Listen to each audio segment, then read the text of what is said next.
Olá, vamos direto ao ponto.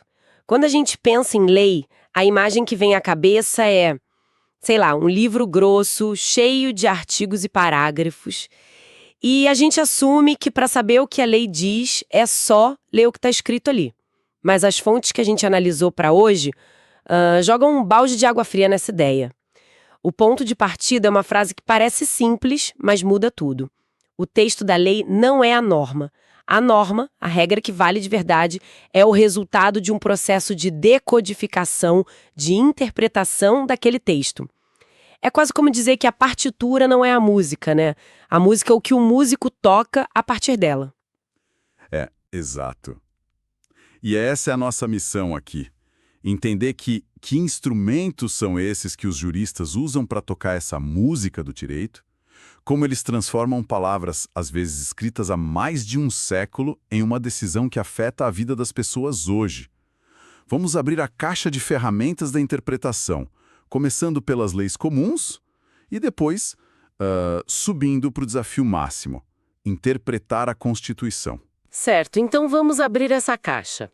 Se interpretar não é só ler, qual é o primeiro item que a gente encontra lá dentro? Por onde se começa? Começa-se pelo mais óbvio, pelo que está na superfície.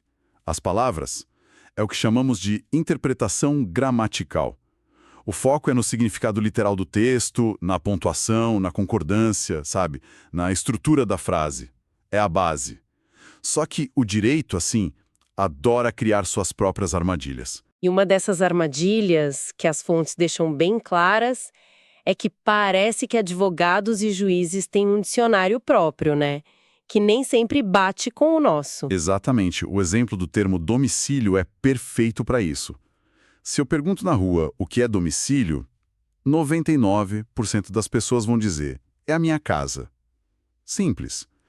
Mas para o direito, a conversa é outra.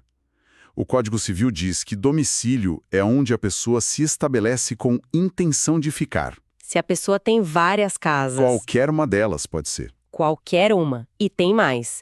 Para um contrato de trabalho, o seu domicílio profissional pode ser o escritório, o lugar onde você exerce sua profissão. Entendi. Então a primeira regra do clube da interpretação é: o dicionário do direito sempre vence o dicionário do dia a dia. Mas e se o problema não for uma palavra só? E se for uma lei inteira que parece não fazer sentido ou que contradiz outra? Aí, só olhar as palavras não vai resolver, imagino. Não mesmo. E aí que a coisa fica complexa e fascinante. O grande insight das fontes é que interpretar uma lei não é como escolher uma chave para uma fechadura. É mais como ser um detetive que chega numa cena de crime. Ele não pode confiar só na primeira impressão. Ele tem que reunir pistas de todos os lados. Que tipo de pistas? Bom, a primeira, a gente já viu, vem do dicionário, que é a análise gramatical. A segunda vem do mapa do bairro inteiro, não só daquela casa. É interpretação lógico-sistemática.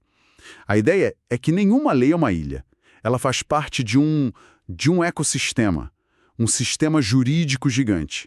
Então, para entender uma norma sobre impostos, você precisa ver o que a Constituição diz sobre impostos, o que outras leis tributárias dizem. É como montar um quebra-cabeça. Perfeito. A peça só revela sua imagem de verdade quando você encaixa com as outras ao redor. Certo. Faz todo sentido. Uma peça isolada não diz nada. Mas e o tempo? Uma lei escrita em 1940, por exemplo. O detetive precisa, viajar no tempo para entender o que se passava na cabeça de quem a escreveu? Precisa. E essa é outra pista crucial, a interpretação histórica. Aqui, o objetivo é entender a vontade do legislador, o que os deputados daquela época estavam discutindo, qual era o problema social que eles queriam resolver com aquela lei. Para isso, o pessoal vasculha arquivos do Congresso, jornais da época. É uma tentativa de reconstruir a mentalidade por trás do texto. Espera um pouco. Isso me parece problemático. A sociedade de 1940 é completamente diferente da de hoje. Se a gente ficar preso ao que o legislador daquela época queria, não corremos o risco de aplicar leis que se tornaram anacrônicas, até injustas? Essa pergunta de $1 milhão. E ela nos leva direto para uma visão que compete com a histórica, a interpretação histórico-evolutiva. Os defensores dessa abordagem dizem que, uma vez que a lei é publicada, ela ganha vida própria. As fontes até citam uma metáfora belíssima do jurista Miguel Reale. Ele diz: uma norma legal, uma vez emanada, desprende-se da pessoa do legislador, como a criança se livra do ventre materno, passa a ter uma vida própria. Ganha vida própria. É uma ideia poderosa. Quer dizer que a lei meio que se adapta sozinha aos novos tempos. Exato. O foco muda da vontade do legislador, lá do passado, para a vontade da própria lei no presente. O intérprete passa a se perguntar como essa lei, com sua essência, pode responder aos problemas de hoje. E isso nos conecta à última e talvez mais importante ferramenta do nosso kit, a interpretação teleológica, ou finalística. Teleológica vem de telos, né?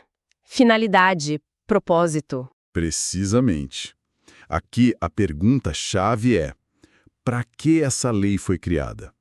Qual é o valor, o bem, o objetivo que ela busca proteger? Em vez de ficar preso às palavras exatas ou ao contexto histórico, o intérprete foca na finalidade. Ele pensa: ok, o propósito desta lei é proteger a saúde do consumidor.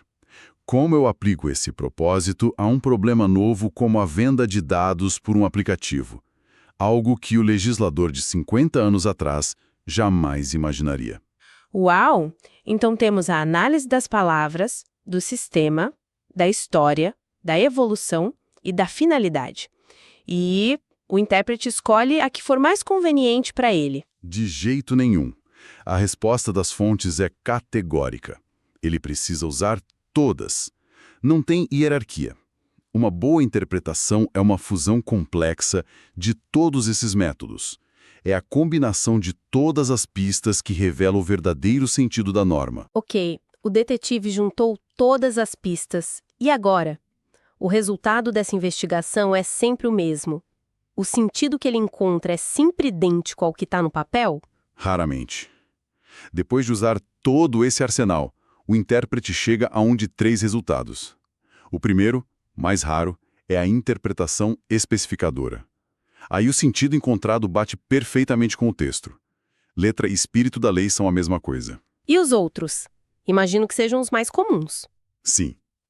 E para entendê-los, vamos usar uma analogia que não é jurídica. Pense numa receita de bolo da sua avó que diz: adicione ovos. Assim, no plural.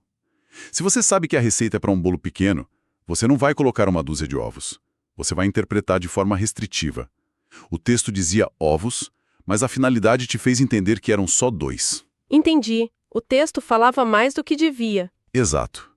O intérprete percebe que o legislador escreveu mais do que pretendia e restringe o alcance da norma. E o contrário? O contrário também acontece.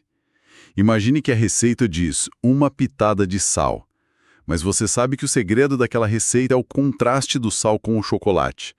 Uma pitada literal não faria efeito, então você faz uma interpretação extensiva. Entende que pitada ali significa o suficiente para realçar o sabor. Ah, tá. O texto dizia menos do que o propósito exigia. Então o intérprete amplia o alcance para que a norma cumpra seu objetivo. Perfeito, é exatamente isso. Genial! A analogia da receita deixa tudo muito claro. Agora, e quando o problema não é a receita estar mal escrita, mas simplesmente não existir receita para o prato que você precisa fazer? Quando tem um vazio, um buraco na lei. Esse é o conceito de uma lacuna. E aqui temos um dos princípios mais importantes do direito. A lei pode ter buracos, mas o sistema jurídico como um todo não.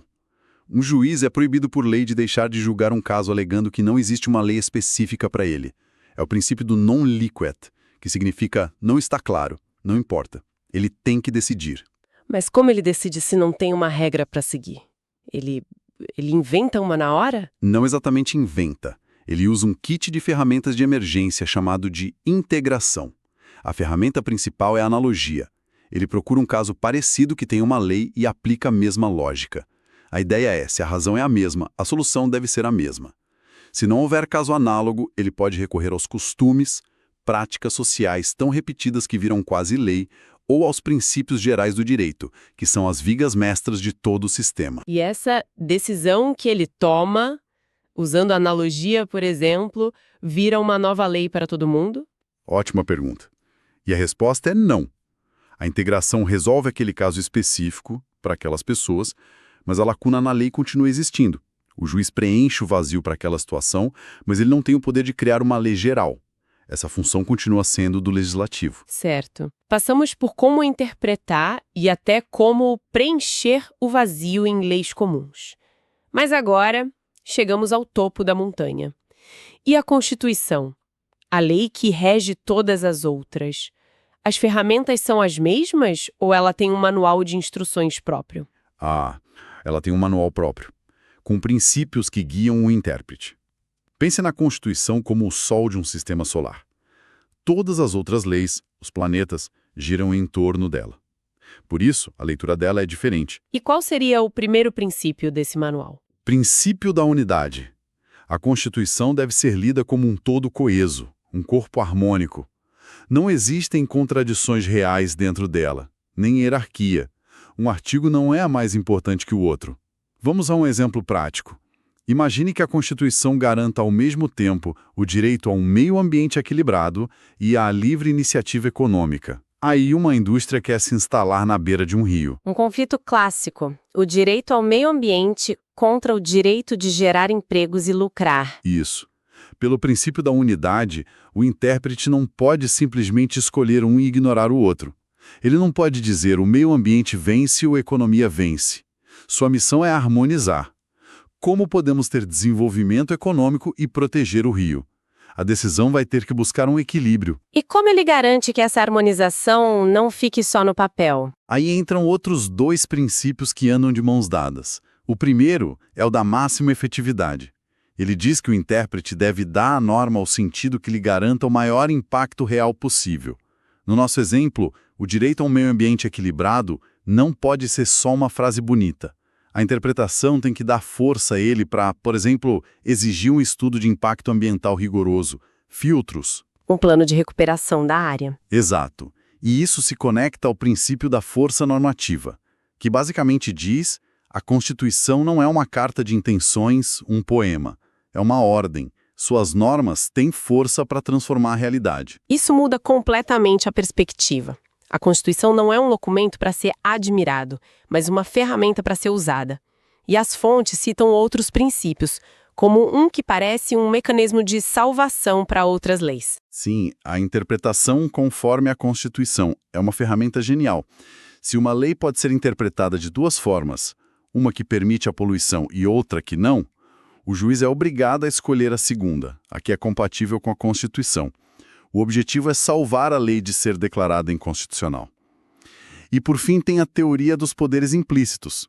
Se a Constituição deu a um órgão a tarefa de fiscalizar, ela implicitamente também deu a ele os poderes para isso: multar, inspecionar. Para fechar, as fontes trazem uma última metáfora sobre isso que é muito visual. A do iceberg, associada ao método normativo estruturante. Ela diz que o texto escrito do artigo da Constituição é só a pontinha do iceberg, o que a gente vê. A norma de verdade completa é o iceberg inteiro. O texto mais a sua aplicação na realidade. Nos casos do dia a dia. A norma só existe plenamente quando o texto encontra o mundo real. Que jornada! A gente começou com a ideia de que ler uma lei era simples e descobriu um universo. Vimos o kit de ferramentas do intérprete, desde o dicionário próprio do direito até a busca pelo propósito da norma. Entendemos como o sistema se vira quando não tem lei nenhuma e, por fim, vimos que a Constituição tem suas próprias regras de leitura que garantem que ela seja o centro de tudo. E todo esse poder que o intérprete, especialmente o juiz, tem nas mãos, nos leva a uma questão final, a mais espinhosa de todas, que as fontes nos provocam a encarar. Qual seria? Vimos que interpretar é muito mais do que ler. É, em certa medida, recriar, adaptar, dar vida à lei. Mas onde fica a fronteira? O debate sobre o chamado ativismo judicial nasce exatamente aqui. As fontes mencionam um princípio chamado de justeza, que é basicamente um freio. A interpretação não pode ser tão criativa a ponto de alterar a separação de poderes. Não pode transformar o juiz em legislador. E a pergunta que fica, para a qual não há resposta fácil é: onde exatamente a gente traça essa linha? Quando uma decisão que expande um direito é uma interpretação corajosa e necessária, e quando ela é uma usurpação da função do Congresso. Quem vigia o guardião da Constituição para que ele não reescreva as regras do jogo? Essa é a tensão que move o direito hoje.